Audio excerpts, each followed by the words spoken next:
જય સ્વામિનારાયણ વિદ્યાર્થી મિત્રો, ધોરણ 6 વિષય ગણિત. મિત્રો, આપણે માહિતીના નિયમનમાં એકમ નંબર 9 સમજતા હતા, જેમાં આપણે સ્વાધ્યાય 9.1, સ્વાધ્યાય 9.2 અભ્યાસ કરી ગયા. જેમાં આપણે આવૃત્તિ ચિહ્નો, સ્વાધ્યાય 9.2માં ચિત્ર આલેખ દ્વારા આલેખ સમજ્યા. હવે જોઈએ સ્તંભ આલેખ.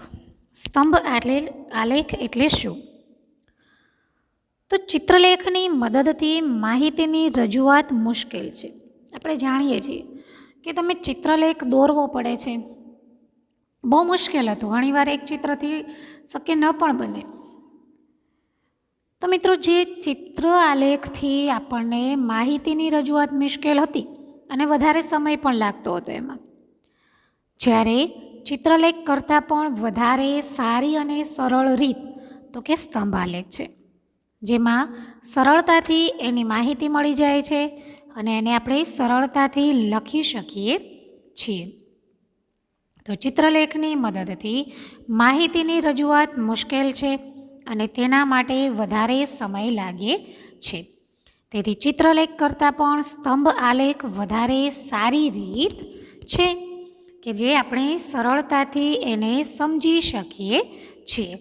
ચિત્રલેખ મુશ્કેલ ભર્યું હતું, ચિત્ર દોરવા પડતા હતા, એમાં સમય લાગતો હતો. સ્તંભ આલેખમાં સીધા સ્તંભ એટલે થાંભલો, સ્તંભ એટલે થાંભલો. તો સીધો થાંભલો દોરવાનો છે, માહિતી મળે છે એની કે ભાઈ આ પરફેક્ટ જ છે, એમાં કોઈ મુશ્કેલ રહેતી નથી. બીજી વાત કરીએ કે એક સરખી પહોળાઈના આડા અથવા ઊભા સ્તંભ દોરી શકાય કે જેમની વચ્ચે સરખું અંતર રાખવામાં આવે છે.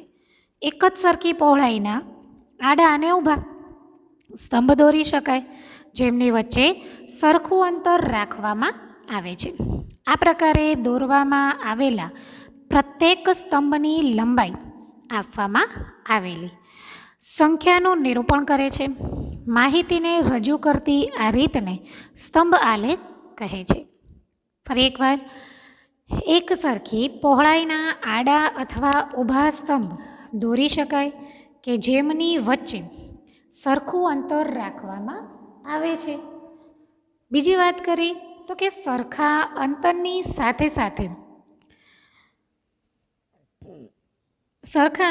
સાથે સાથે આ પ્રકારે દોરવામાં આવેલા જે સ્તંભ છે એની લંબાઈ આપવામાં આવેલી સંખ્યાનું નિરૂપણ કરે છે. જે લંબાઈ આપી છે ને, જેટલો લાંબો છે એ શું કરે છે તો કે સંખ્યાનું નિરૂપણ કરે છે. બીજી વાત કરીએ કે માહિતીને રજૂ કરતી આ જે રીત છે, સરળ રીત, એને શું કહેવામાં આવે છે તો એને સ્તંભ આલેખ કહેવામાં આવે છે. આગળ એક સ્તંભ આલેખનું ઉદાહરણ જોઈએ અને પછી આપણે એક દાખલો સમજીશું.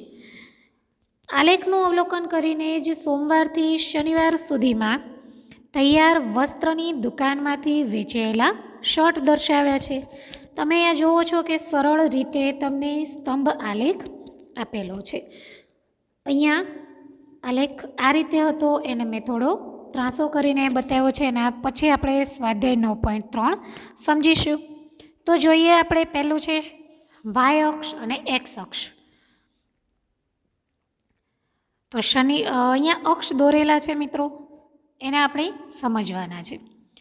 તમારા સ્તંભ આલેખમાં જે અહીંયા આલેખ આપેલો હોય છે એને પહેલાં તો આ જ રીતે દોરવાના રહેશે.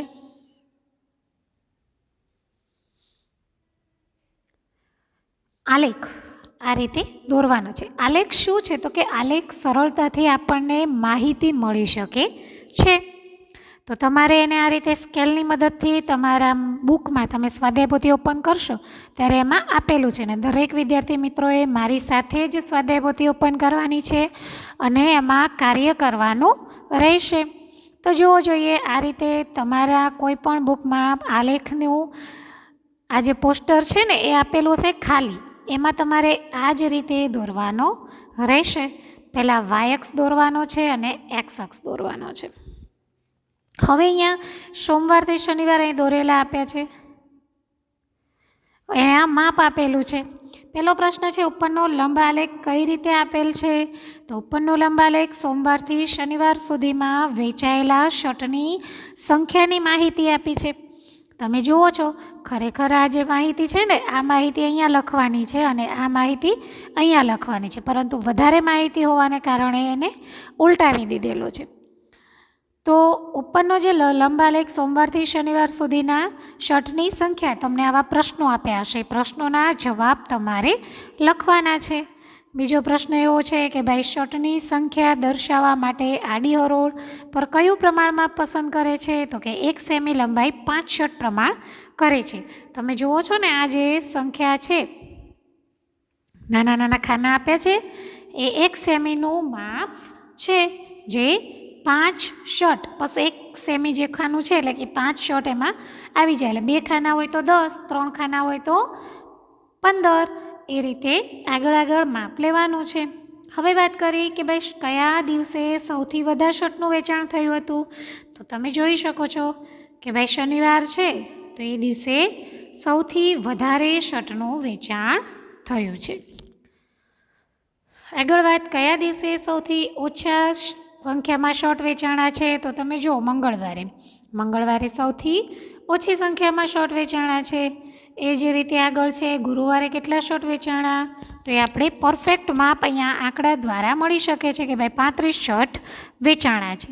તો આ જ રીતે તમારે સ્વાધ્યાય પોથીમાં, તમારી જે સ્વાધ્યાય પોથી છે એમાં 2 આલેખ આપેલા છે, આપણે સમજવાના છે અને એના પ્રશ્નોના જવાબ લખવાના છે.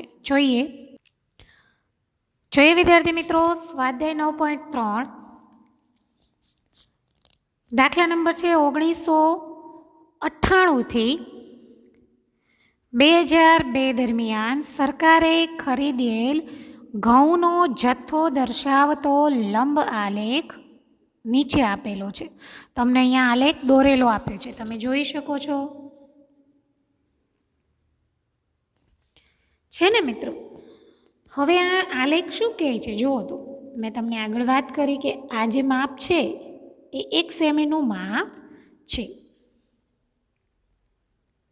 આ જે 1 કોષ ખાનું છે ને, એ આ 1 સેમીનું માપ છે. હવે એમાં કેટલી લીટી છે ગણો જોઈએ. 5 લીટી છે, 1 2 3 4 અને 5, બરાબર? તો આ 5 લીટી એટલે 1 સેમી બરાબર જે 5 માપ લેતા હોય કે 5000 ટન, અહીંયા કીધું ને પ્રમાણ માપ, તો કે વાય અક્ષ પર જે એક લંબાઈ છે 5000 ટનનું માપ લે છે, બરાબર? અહીંયા ટન, ઘઉં ટનના આધારે વપાય છે. તો તમે અહીંયા જુઓ છો, સરળતાથી તમને સમજાય એવું જ છે. 5, 10, 15, 20, 25, પછી 30 એ રીતે માપ લીધા છે. અહીંયા 1998 થી 2000ની સાલ આપેલી છે. કોઈ પણ માપ હોય અહીંયા લેવાનું છે વાય અક્ષ ઉપર, અને એક્સ અક્ષ ઉપર જે સાલ આપી હોય, કોઈ નામ આપ્યા હોય રમતના, કોઈ ક્રિકેટરના, એ અહીંયા આપણે લખવાના છે. હવે જુઓ જોઈએ, તમારે આવો સ્તંભ દોરવાનો છે અંદર. ચલો સમજીએ આપણે ફરી એકવાર. કોઈ પણ હોય, ધારો કે તમને કીધું કે ભાઈ પહેલાં આપણને આલેખ દોરીને આપ્યો છે, તો 1998, 1999, 2000, 2001 અને 2002 સાલ આપણે લખી દીધી નીચે. હવે એ જ રીતે આપણે 5-5નું માપ લીધું. હવે અહીંયા જો 1998 છે, એમાં કેટલા ટન ઘઉં થયા છે? તો કે 15 ટન.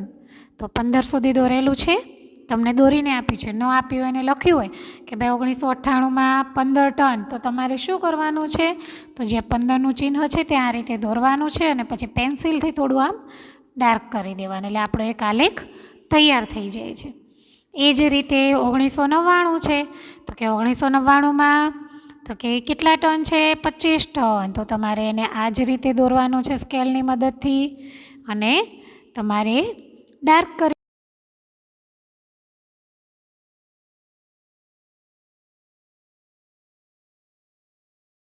આ જ રીતે દોરવાના રહેશે.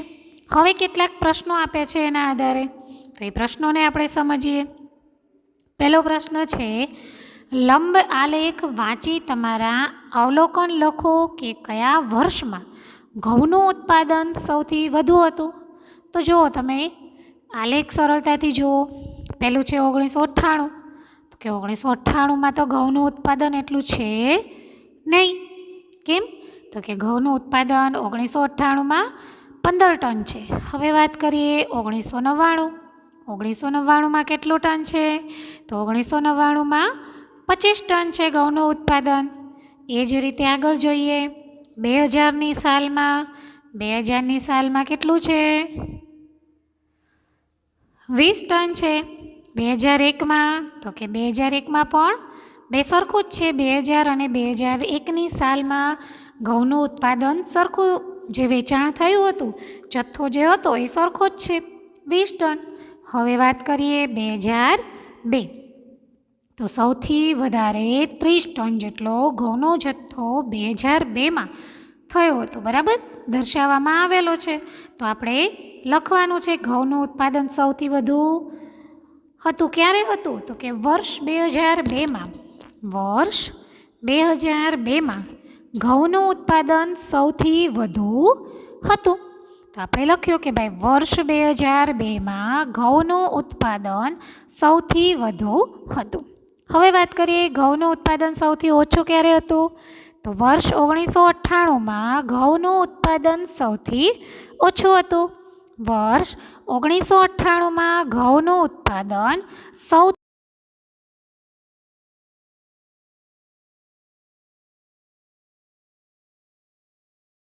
સમજીએ તો કે 2002 છે એમાં સૌથી વધારે છે. આ સ્તંભ દ્વારા તમે સરળતાથી માહિતી મેળવો છો. ચિત્ર હોય તો એને આપણે દોરવું પડે છે, 5 આકાર બનાવવા પડે છે.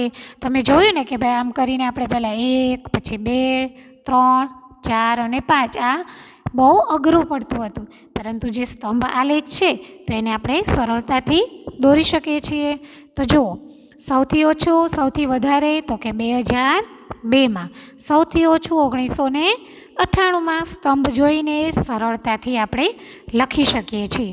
તો લખાય કે ઘઉંનું ઉત્પાદન સૌથી ઓછું ક્યારે થયું હતું? તો વર્ષ 1998માં ઘઉંનું ઉત્પાદન સૌથી ઓછું હતું. તો આ રીતે તમે એનો જવાબ લખી શકો છો. હજી ફરી એકવાર દાખલા નંબર 2 જોઈએ. અહીંયા કીધું છે કે લંબ આલેખનું અવલોકન કરો. જે અર્ધવાર્ષિક પરીક્ષામાં જુદા જુદા વિષયમાં મેળવેલા માર્ક્સ છે. તમે પણ તમારા માર્ક્સનો આવો સરસ મજાનો સ્તંભાલેખ બનાવી શકો છો. જુઓ જોઈએ, અહીંયા નીચે વિષય લખ્યા છે: હિન્દી, અંગ્રેજી, ગણિત, વિજ્ઞાન, સમાજશાસ્ત્ર. અહીંયા માર્ક એટલે કે અહીંયા કીધું કે ભાઈ એક એકમની જે લંબાઈ છે 10 માર્ક. આપણે પહેલાં 5 લીધું હતું, બરાબર, હવે 10. કેમ? કારણ કે માર્ક જેમ વધતા જાય 100 સુધી તો આપણે લેવું જોઈએ ને, એના માટે તમે 10 સુધી પણ લઈ શકો છો. ઘણીવાર એવું બને 100, 200, 300, 400, 500 એવા માપ આપ્યા હોય તો શું કરશો? તો તમારે 100, 200, 300, 400, 500 અહીંયા જે માપ છે ને ત્યાં તમે 100, 200, 300, 400 પણ લઈ શકો છો. એ જ રીતે ઘણીવાર 1000નું માપ આપ્યું હોય તો અહીંયા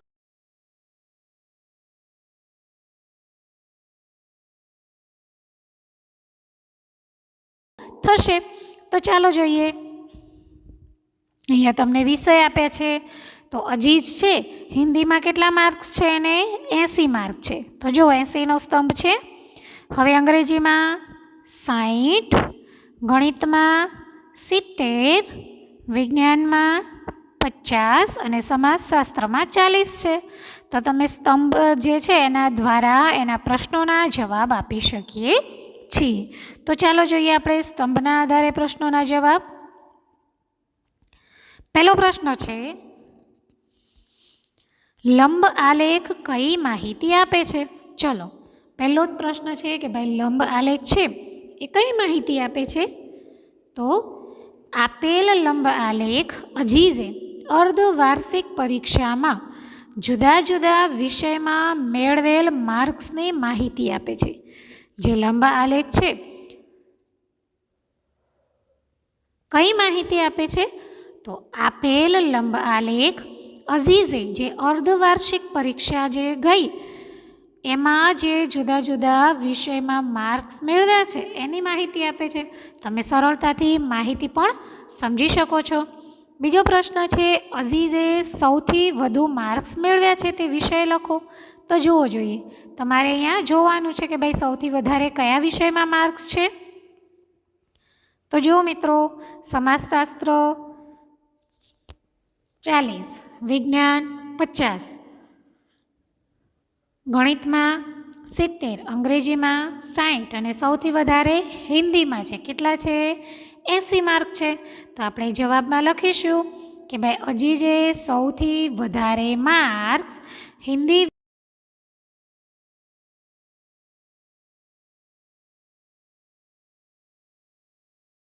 જોઈએ. અઝીઝે સૌથી ઓછા માર્ક્સ મેળવ્યા છે તે વિષય લખો. કયો વિષય છે જેમાં અઝીઝે સૌથી ઓછા માર્ક્સ મેળવ્યા છે? તો તમે આલેખ દ્વારા જોઈ શકો છો કે ભાઈ સમાજશાસ્ત્ર જે વિષય છે એમાં અઝીઝે સૌથી ઓછા માર્ક્સ મેળવ્યા હતા. તો આપણે પ્રશ્નના જવાબમાં લખવાનું છે, સમાજશાસ્ત્ર વિષયમાં અઝીઝે સૌથી ઓછા માર્ક્સ મેળવ્યા છે. સમાજશાસ્ત્ર વિષયમાં અઝીઝે સૌથી ઓછા માર્ક મેળવ્યા છે. તો એ આપણો બીજો જવાબ થાય છે. છેલ્લે છે, દરેક વિષયના નામ અને દરેકમાં મેળવેલ માર્ક્સ લખો.